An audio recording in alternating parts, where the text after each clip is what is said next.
Hello. Please come in, Diane. Dr. Stein, hello. I hope you didn't have a hard time finding my place. As I said, it's just down the narrow, winding street from the Grossminster Church. I didn't have any trouble finding it, actually. I walked from the hotel. It's quite close to here. You know, this is kind of like a pilgrimage for me. Do you hear the bells?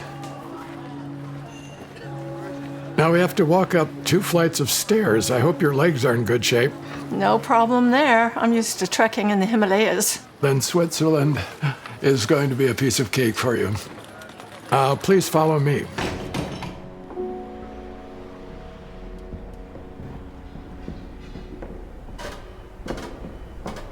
This is a very old building, dating back to Roman times in the foundations, and from the Middle Ages in the upper stories. The building is 5 stories high, quite high for those times. I believe the 5th story was added in the 18th century. And by the way, Goethe and Mozart visited this house in the 18th century. Really? That's amazing. I can feel the history all around us here. Here, this is my office. It's named the Gessner Zimmer. He owned the building in the 18th century, and he's the reason Goethe and Mozart came here. He was a renowned artist of his day and the founder of the Zurich newspaper, the Neue Zürcher Zeitung, which owns the building today. You can take a seat over there.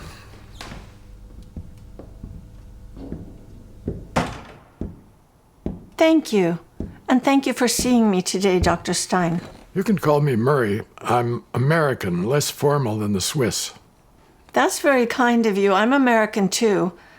But if you don't mind, I would feel more comfortable addressing you as Dr. Stein.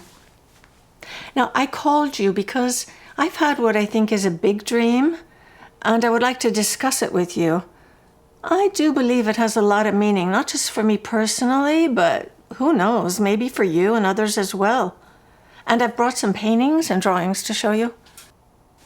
Yes, you told me a bit about the dream on the phone. I'm intrigued. Okay, how would you suggest we begin? Why don't you tell me the dream with as much detail as you can remember? Okay, I've written it out and brought it with me. Would you like me to read it? Yes, please.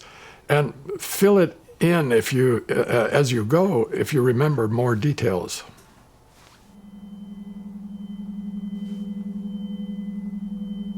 I'm walking up the stairs in my house, and I've arrived at the 4th floor, which I know is the top of my house because it's where I keep my art studio.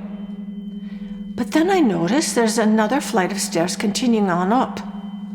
I'm curious to decide where it leads. On the top there's a door which I open, and inside there's this large empty room with a fire burning in the middle, a fire. So I'm really alarmed. I mean, a fire? That could burn down the whole house. So I go over really quickly to examine it. And you know, there's no fuel. There's no fuel at all, nothing. My mind stops. Time stops. And then I feel the presence of someone behind me, and I turn around and I see the teacher standing in the doorway. So I go over to him and I stand by him, and we're both looking at the fire together. This is when I notice that there's these rays of light filling the whole room. The teacher says, "This is genuine. Keep the door open. People will be coming in to see this." End of dream. Well, that certainly is what we call a big dream. To begin, may I ask, who is the teacher? Have you seen him before? Yes, the teacher's really familiar to me. You know, he's appeared in dreams throughout my life. Well, usually it's like in times of transition or really major events, such as meeting my husband for the first time. He really only shows up if it's important. And what type of advice or counsel does he give you? Is it specific or more general? Well, in the case of meeting my future husband, that was several decades ago, he simply said, Now you are on the right path. On the right path? Is that what he said? Yes, and I know to believe him. You know, sometimes he's just a voice, and sometimes he's a man, but I always recognize him in whatever form he takes because he's, he's the one who knows. Well, that expression, on the right path, to me, that sounds like a reference to the Tao. If you follow this path, it will mean you are being true to your nature. This path will take you to your goal in life. It's a powerful message. I'm impressed. That's the feeling I had too. And I've never regretted taking that turn in my life, that's for sure. So when the teacher said to you in this recent dream, this is genuine, and keep the door open because people will be coming to see this, you had no reason to question him. Is that correct? No, I didn't have any reason to question him. I've known him over a long period of time. I trust him implicitly. This is an important dream, Diane. It's big, and it has a message for your life. But first, tell me, what was the room on the 5th floor like? Can you describe it to me? Sure. It was large and spacious, and it was completely empty. But, it was also quite grand. There was no furniture or paintings or anything in it that would indicate somebody was living there. And what did you feel when you saw the fire as you entered this room? Well, at first I was alarmed. I wondered if it was out of control, because it could burn down the whole house, a fire. But, after I investigated it, and I knew there was no danger, I was, I was just amazed. Silent. The fire is majestic. Indescribable. It's not dependent on anything. That's intensely moving. And is that when you saw the teacher in the doorway?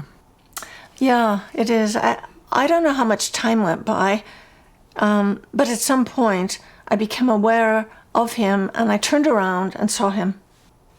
And then what did you do? I went to the doorway and I stood with him. So we both looked at the fire together.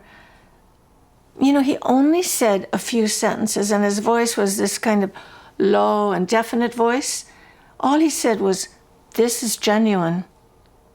Leave the door open. People will be coming to see this." And was that the end of the dream? It was the end of the dream. Well, what do you think it means? Well, it's a discovery dream. You discovered another level in your psyche, a 5th floor. We could call it the 5th dimension. The central image, the self-sustaining fire, is a living symbol of the divine. Oh.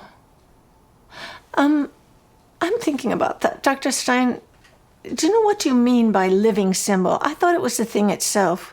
Why are you saying it's only a symbol? And why do you say only a symbol? Doesn't that word only trivialize the meaning of symbol? Symbols are reality, psychic reality. Without them, we would have no way of knowing what's in the darkness of the unconscious. And when they're alive, they communicate meaning, but in their own way. Oh, I see. It's like a metaphor, something similar to what it represents. No, absolutely not a metaphor. Metaphors are created by our conscious minds. They may be clever or enticing, but symbols emerge out of the darkness of the unconscious. They represent the unknown, even the unknowable. I see you've painted some pictures of this symbol. Do these paintings, do you think, catch the spirit of the dream? I think so. Well, here, for instance, look at this one. This is a drawing of the 5-story house. Because the fire was discovered on the 5th floor, I wanted to create a picture of the house in its entirety. It's not literal, obviously. It's rather abstract. But it gives me an idea of the structure of my psychic house and how I came to arrive on the 5th floor. Yes, I see. This painting adds a lot of dimension. It shows a picture of the whole house. Can you tell me how you think about the other floors? Okay, the bottom floor. You see the bottom, that's the first floor there. There's a line of interconnected circles, and there's one singular circle on its own. So that's what I thought to do, and I put a sort of hint of the sea in the unconscious. I'm imagining this is the beginning. It's like a mother, it's soft, nourishing, and in a practical sense, I guess it's the kitchen and living room.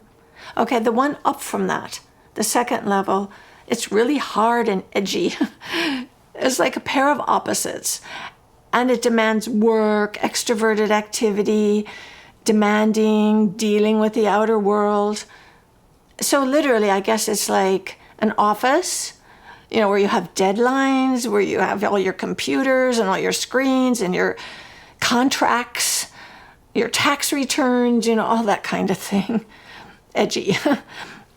The third level also has opposites, but they're more integrated and harmonious. Physically, for me, this is like the bedroom. Introverted, lunar. There's some books, classical music. It's dream time.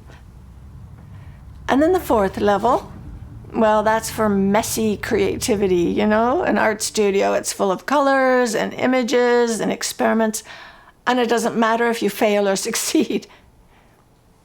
And then the fifth floor is full of light. It's empty, it's spacious, but it's not a place for daily life. That circle on the ground floor suggests to me original unity. And on the second floor, there's division and opposition. On the third floor, the two again become united. The bedroom is a place of conjunctio, the two becoming one again. Then creativity emerges on the fourth level. This is pure alchemy, Diane. As Maria Prophetessa says, one becomes two, two becomes three, and out of the third comes the one as the fourth. It's amazing what you have made here. And without consciously planning it. It's a beautiful symbol of a process, individuation. And then you discover the fifth, the quinta essentia. Does the fifth belong to the house? That's a good question. Well, it's under the same roof. But, in my present life, I have to say each floor is used every day, but the fifth only occasionally. And what about a cellar? Does the house have one, or does it sit on a rock? Oh, the house definitely has a cellar, but I didn't include it in this painting. It would have made it way too huge. But it's very important that a 5-story house have a deep foundation, isn't it? Because it would just topple over otherwise. I'm curious about that basement. In general, we think of it as a storage place, like memory. And often the stuff down there is forgotten and lies around unsorted. Yeah, that's true, but I think the basement can also be frightening and even shattering. Here's just a few images of my sojourns down there at the beginning of analysis. Look at this wild cat. He jumped out of the dark and nearly bit my left hand off. A cat in the basement? Oh dear. Cats don't like to be cooped up. It's claiming you, asking for release. Look at the poor miserable instinct. The cat is your instinctual individuation potential as a woman. She looks very unhappy. Indeed. Poor, miserable cat. Oh, dear. Here's another picture of a personal shadow dream. This is like, it's like a dark night of the soul. Isolated, alone, depressed. This shows your unconscious psychic condition. In analysis, we would say, go down there, sit with it, let it affect you. This is a stage of individuation called nigredo by the alchemists. It's the beginning of a new stage of development. Well, I hope so. Here's another painting. Now, this is more to me like a collective shadow. It's horrifying. And, you know, right now, as I look all around me at the news and just everything that's going on, and in history as well, there's this like horrifying collective dark shadow. And I've discovered that too in my basement. Well, the real problem is that the collective gets into you. If you let it, you become infected and suffer the collective within your own psyche. Now, this needs to be expelled from the basement. It's not you. I'm sure you must have done a cleanup in your personal analysis. But some things, like the collective shadow that's depicted here, can't be cleaned up out there. They need to be seen and brought into consciousness so they can be expelled. You don't want to get pulled into their magnetic field. Wow. That's a really important point, isn't it? I did have a good analyst, and he did accompany through all of this clean up the basement work. And then worked a long, sustained effort, a long time. And then I had this dream of the cellar. And it's really, I don't know, just see what you think of it. It's very different from the others. Can you tell me something about it? Well, there were layers, like of personal and cultural memories, family memories, that kind of thing, on the wall, you know, layer after layer after layer. And there was hidden stuff in the storage areas, as you see here. And after I was stripping the wallpaper, stripping all these things away, 3 symbols appeared from complete blackness. So I tried to illustrate that here, and they were really vivid colors, just like this shows. Well, what you discovered are archetypal forms. We call them the basic building blocks of the psyche. Again, you can see a progression from left to right, from unity to diversity, linked, then to 4 as completion. And did you make any other surprising discoveries in the cellar? Yes, I did. In the distant corner of the cellar where there are a lot of boxes and trunks, I found this large cube. And when I looked into it, there was a frozen figure of Venus. A frozen figure of Venus, really. So I drew this picture and I brought it along today. You know, I'm surprised I still had this picture. This was a while ago. It's beautiful. Aphrodite in ice. Now, this image tells me that you discovered a key archetypal image in your psyche, frozen, dormant, but still alive and eager to be released from the prison she's caught in. She's a goddess. Maybe she's your most precious value. Maybe, but she was trapped and locked away. Yes, but seeing that is a step toward freeing her. You know, in ancient times, Aphrodite was worshipped on mountaintops, in villas and temples. She's the mother of Eros, the fire that melts 2 into 1. Now, do you see how above and below, 5th floor and basement, are so closely connected? Fire in both levels, the deepest and the highest. This is the spine of your psyche, Diane, your kundalini. Kundalini, I love that. You know, I never really saw this connection before, though, between the cellar and the 5th floor. Wow, looking back, I seem to have sacrificed my cat and Venus in pursuit of all my spiritual goals. They were hidden away. Boy, were they in need of liberation. So when you say this is the spine of my house, Dr. Stein, I'm wondering something. Is Venus in the basement somehow more base than, worldly base, than the eternal fire on the 5th floor? Like one's worldly and the other's divine? Well, actually, both are divine and part of the alchemy of individuation. We tend to split and divide them and create distinctions, but in reality, they're two aspects of the same thing. Transformational energy. I see. That makes sense. But one thing I don't understand, Dr. Stein. If I say I did a drawing of the cellar right now, it wouldn't look anything like any of these because I did these at the start of analysis, say several years ago, and I'm definitely no longer that same person. Yes, but the old complexes don't ever die. They're like old soldiers. They may fade away, but sometimes they come roaring back with new energy. They are a part of the mandala of wholeness, even if only as memories now faded.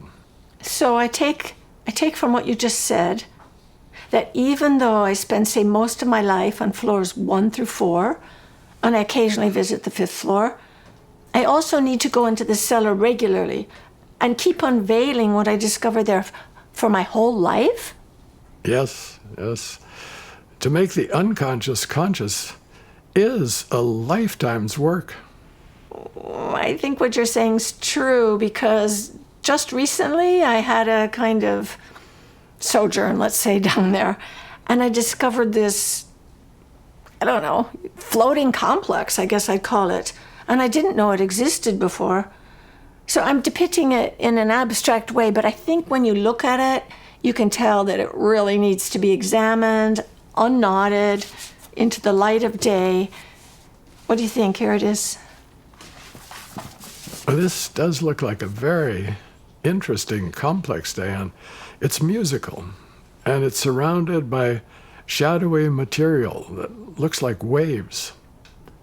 Throughout life, we need to bring these contents up into consciousness. They offer renewal and energy. I can feel that in this picture. Yeah. Dr. Stein, I have a confession. Sometimes I wonder if I'm just making this whole thing up. Oh, good. Diane, Satan has appeared. Remember Jung's book, Answer to Job? Jung calls Satan God's doubting thought. You're doubting your testimony. Uh-oh. Is this a good thing? Absolutely. Satan, doubt, belongs in the heavenly court. He tests the truth of the witness. If there is a false claim in the testimony, Satan will destroy it. This is a fire that burns the fake house down to the ground. In short, the symbol has to be tested. Ooh, that's a bit alarming. Tested? What does that mean? Well, the test question is this: is it mere fantasy, or is it true symbol and a valid testimony to an invisible reality? It has to be validated. You have to test images and thoughts with our skeptical minds to see if they hold up in court. Okay, so what do you think about my dream image? Do you think it's a true symbol? Let's see. The teacher gives testimony. I trust the teacher. We won't go there. Well, that's fine, but you have to test him. Is his testimony true about the eternal fire? Or is he a false prophet? Okay, but how can I test him? Do what he says. See what happens. Maybe nothing happens. Ah, the doubting thought again. Good. I think you're pushing me. I hope so. What have you tried to do with the symbol so far? Well, I placed it in the center of the house because I wanted to see how it affected my life.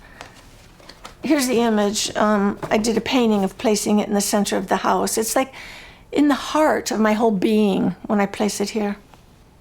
You took the fire from the 5th floor and you inserted it in the center of the house. Now, as the center, it reorganizes the whole structure of the house. All the other floors now circulate around this eternal flame. Can you comment on this? How did this transformation play out in your house? I did notice important changes. For instance, instead of the fire being, transcendent, way up there above everything else, it's immediate. It's like, part of me is right there in the middle of everything. And my relationships seem to have more warmth and meaning and joy. and humor. And with the fire in the center, this is important, I think. I have my own inner compass. And also, I have a lot more creative energy and zest for life. I can also feel an increase in enthusiasm and passion. That's the fire. It's not so distant. It does seem to be a true symbol. It has effect. That's the litmus test. Or it might look like this. This is a bit different. Well, the intensity is increasing. And do you see that point in the center? It's the nuclear source of all the energy radiating outward. Yes, that's how I see it too. Now, the teacher says to leave the door open for others. Have you tested this part of the message? I don't know how to test that. The fire's inside my house. So what? So I'm supposed to just let anyone walk in the front door? That seems a bit risky. Well, maybe the fire itself knows who to let in and who not to let in. I don't know. I really don't have the answer to that question, Dr. Stein. Well, in the past, in my physical house, we had an attic room, and people would register to attend and go up into that top room for seminars.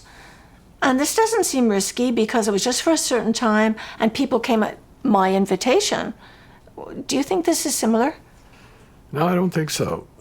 This is symbolic, an imaginal house, not a material space like your previous one. It seems letting people into your inner space is what's meant, and at the most central level, the heart. Oh, I see. Well, I'll contemplate that, Dr. Stein, letting people into my heart. Wow. Meanwhile, I did create a realistic depiction of the fifth room with the eternal fire. I used, paint, graphics, mixed media to make it look, literal, real. So would you like to see it? Oh, absolutely. Okay, here it is. It looks, what should I say? I'm fascinated by the rays of light beaming out of the fire. And the floorboards shine so empty, so clean, austere. And there, in the center, a blazing fire. But where does one stand or sit? Please enter and take a place near the fire. I can feel the energy of the flame. Yes? What do you sense there?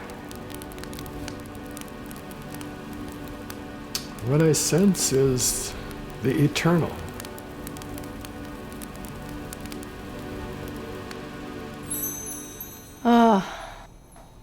Yes. Now, tell me something, Dr. Stein.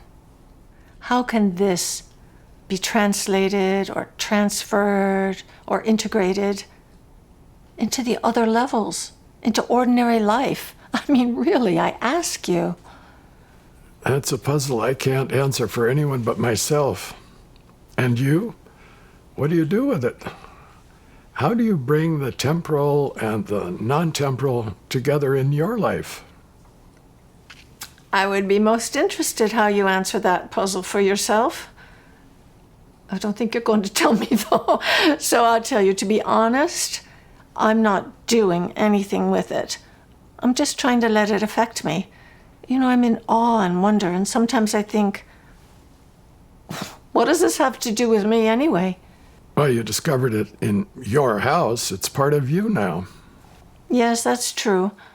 And I'm conscious that everyone, including myself, will pass away. But this fire will not. And having had this sort of definite, felt experience of the timeless in the fifth floor, it changes everything.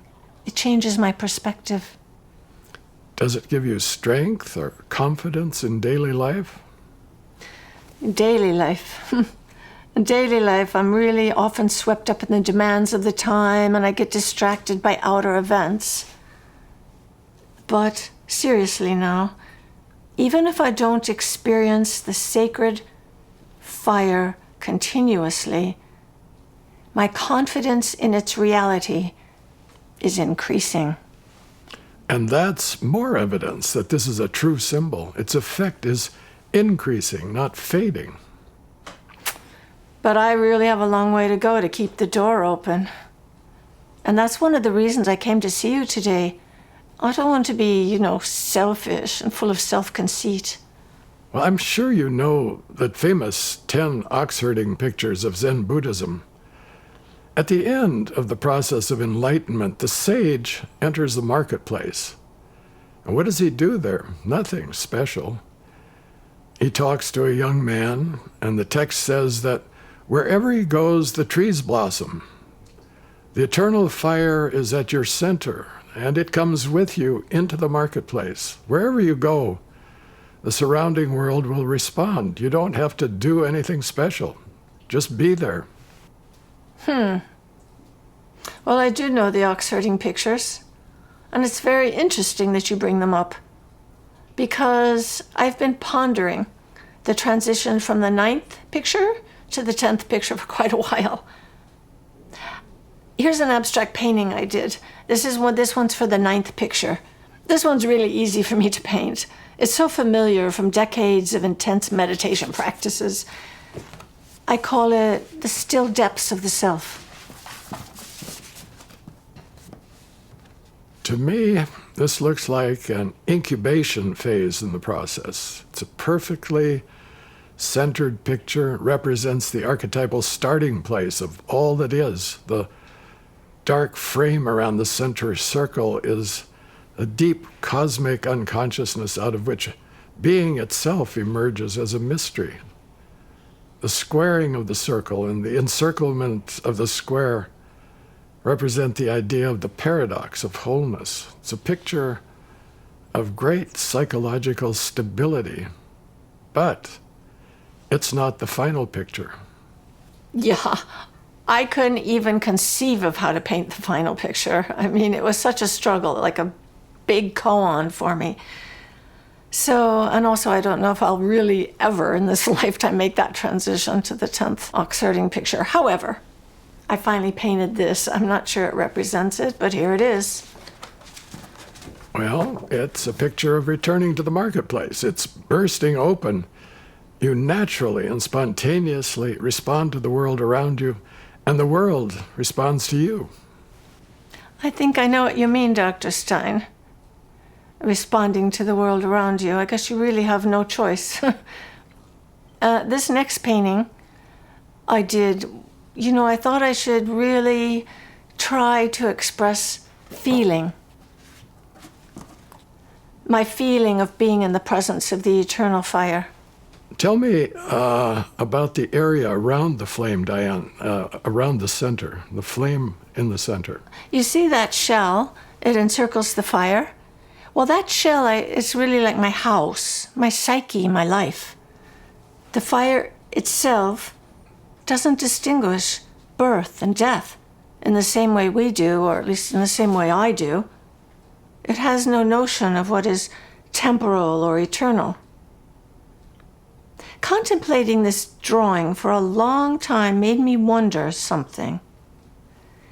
Is the eternal fire inside us, or are we inside the eternal fire? So I tried to express that in this painting, and this is the last one I brought and will show you today. This is beautiful. Outside, inside, all around, everything is connected and linked. The boundaries are permeable. Synchronicity is active, manifest. The world vibrates in unison. Here there is no inside and no outside. And at death, we and the fire become one. That's really intensely moving, Dr. Stein. I'm so pleased to have met you. This session has greatly opened the meaning of the dream. Really, from my heart, thank you for your time and your deep insights. It's been my pleasure meeting with you, Diane. Hearing your dreams, seeing your paintings.